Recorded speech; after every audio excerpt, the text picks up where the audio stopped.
नत्वा जिनेन्द्रं गतसर्वदोषं सर्वज्ञदेवं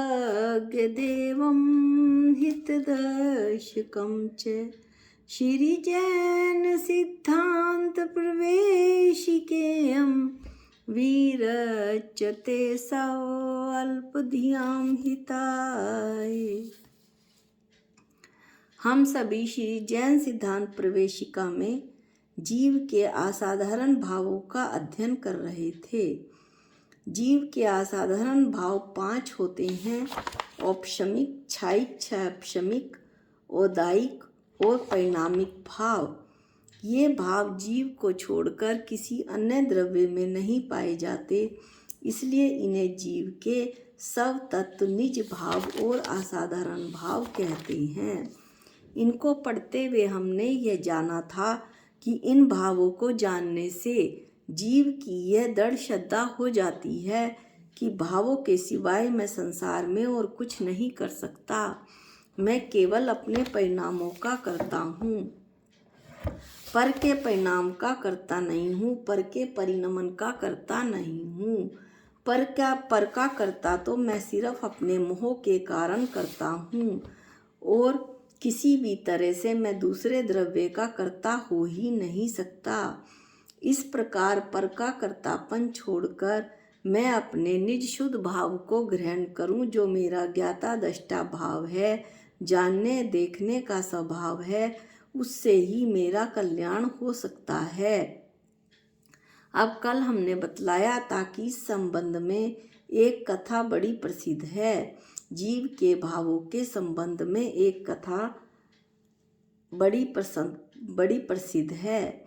समोशरण में राजा शेणिक ने भगवान महावीर से प्रश्न किया, भगवान आपके चरणों में आते समय रास्ते में एक मुनि महाराज घोर तपस्या कर रहे थे। अगर इस समय उनका शरीर पूर्ण हो गया तो वे किस गति में जाएंगे?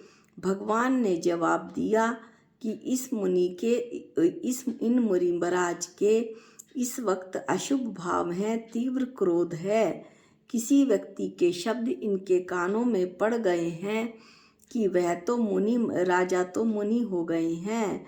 फिर मंत्री ने दूसरे राजा से मिलकर उनके कम उम्र के लड़के पर हमला कर दिया है। इससे उन मुनि महाराज के रोध परिणाम हो रहे हैं, नरक जाने के भाव हैं, क्योंकि वे चिंतन कर रहे हैं कि वह तुच्छ मंत्री मेरे लड़के से ऐसा बर्ताव करेगा, ऐसा व्यवहार करेगा। वो अपने को समझता क्या है, मैं सबकी गर्दनें उड़ा दूंगा। थोड़ा समय बीतने पर राजा शेणिक ने भगवान से फिर प्रश्न किया, मुनि अब शरीर छोड़ें तो क्या गति होगी? भगवान ने कहा, इस समय स्वर्ग जाएंगे। अब इन मुनि महाराज के परिणाम विशुद्धि की ओर हैं। वे सोच रहे हैं कि मेरा तो इस शरीर के साथ ही कोई संबंध नहीं है।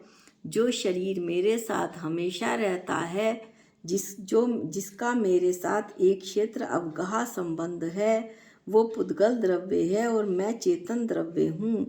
जब इसके साथ ही मेरा कोई संबंध नहीं है तो बाहर से बिल्कुल स्पष्ट दिखने वाले ये जो पुत्र और रिश्तेदार हैं, ये मेरे कौन हैं और ये राज्य किसका?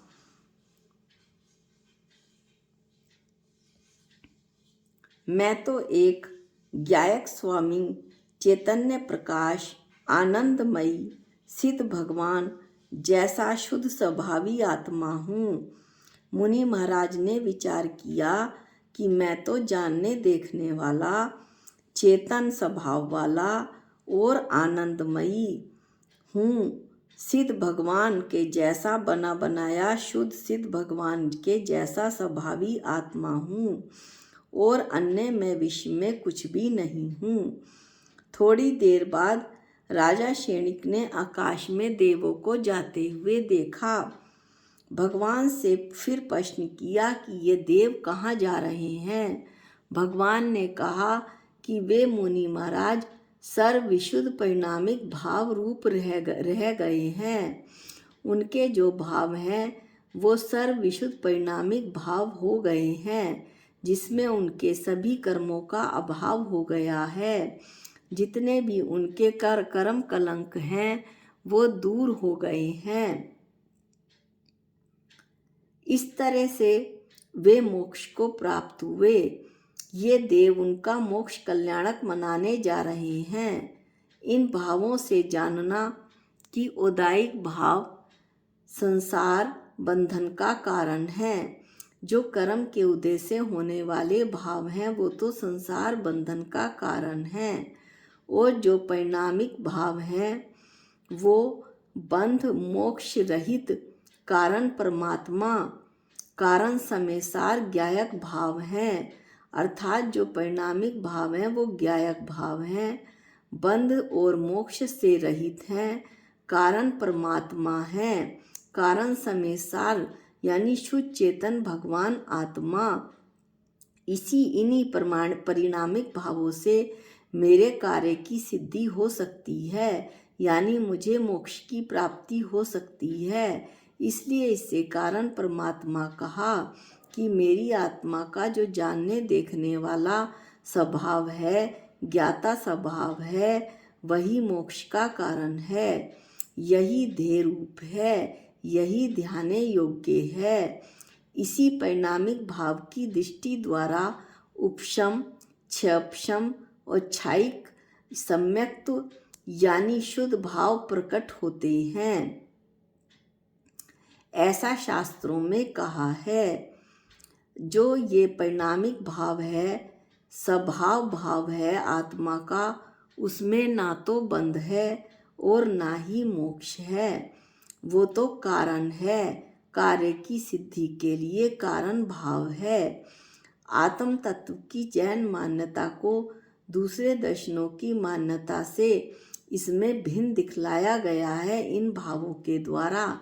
सांख्य जो हैं, सांख्य वेदांत आत्मा को कूटस्थ मानते हैं, अर्थात आत्मा सर्वथा नित्य होती है, उसमें परिणमन नहीं होता है। वे जो सांख्य वेदांती हैं वे सुख दुख आदि परिणामों को प्रकृति का कहते हैं, जीव के नहीं बताते। जो वैशेषिक न्यायिक और मीमांसक हैं वो आत्मा को अपरिणामी ही बताते हैं कि वो परिणमन रहित है, जबकि ऐसा तो हो ही नहीं सकता। विश्व के 6 द्रव्य परिणमन वाले हैं, बिना परिणमन के तो वो हो ही नहीं सकते, और बोध आत्मा को बिल्कुल क्षणिक मानते हैं। जबकि जो ये भाव हैं जो जैन धर्म में बताए गए हैं, इन भावों के द्वारा आत्मा को नित्य और अनित्य दोनों ही बतलाया गया है, क्योंकि वस्तु अनेकांत स्वभाव वाली होती है, अनेक धर्मों को वाली होती है जैन धर्म के अनुसार, और उस अनेकांत को समझाने के लिए स्याद्वाद का प्रयोग किया जाता है। तो उसके अनुसार आत्मा नित्य भी है और अनित्य भी। अब यह बताया जाता है कि आत्मा नित्य और अनित्य कैसे है। आत्मा द्रव्य दृष्टि से तो नित्य है, अनादि अनंत है, हमेशा ऐसे ही रहने वाली है। लेकिन जब तक मैं जीव संसारी अवस्था में हूँ तब तक मेरी आत्मा अनित्य है। आत्मा के भाव बदलते रहते हैं। इस तरह से आत्मा को नित्य अनित्य रूप जैन धर्म में बताया है। अब अगला प्रश्न ये है कि इन 5 भावों के कितने भेद होते हैं। तो जो उपशमिक भाव हैं उसके तो 2 भेद होते हैं, और क्षयिक भाव के 9 भेद होते हैं। मिश्र भाव के 18 भेद होते हैं, औदायिक भाव के 21 भेद होते हैं, और परिणामिक भाव के 3 भेद होते हैं। इस प्रकार कुल मिलाकर इन 5 भावों के 53 भेद होते हैं। अभी हम इस वीडियो में कुछ और चर्चा करेंगे, फिर इन 53 भेदों को अलग अलग अगले वीडियो में देखेंगे। तो इसमें अब हमें यह चर्चा करनी है कि जो उपशम होता है वो कर्मों में होता है, लेकिन जो उपशमिक भाव होते हैं वो जीव में होते हैं। जो क्षैपशम है वो कर्मों में होता है, लेकिन जो क्षैपशमिक भाव हैं वो जीव में होते हैं। क्षय कर्मों का होता है, लेकिन जो क्षयिक भाव हैं वो जीव में होते हैं। इस तरह से आज के वीडियो में इतना ही। अगले वीडियो में हम इन पांच भावों के 53 भेदों की चर्चा करेंगे। जा वाणी के ज्ञान से सूझे लोकालोक, जो वाणी मस्तक नमो सदा देत हूँ धोख। हे जिन वाणी भारती तो है जपूं दिन रैन, जो तेरी शरणागते वो पावे सुख चैन। सबको जय जिनेंद्र।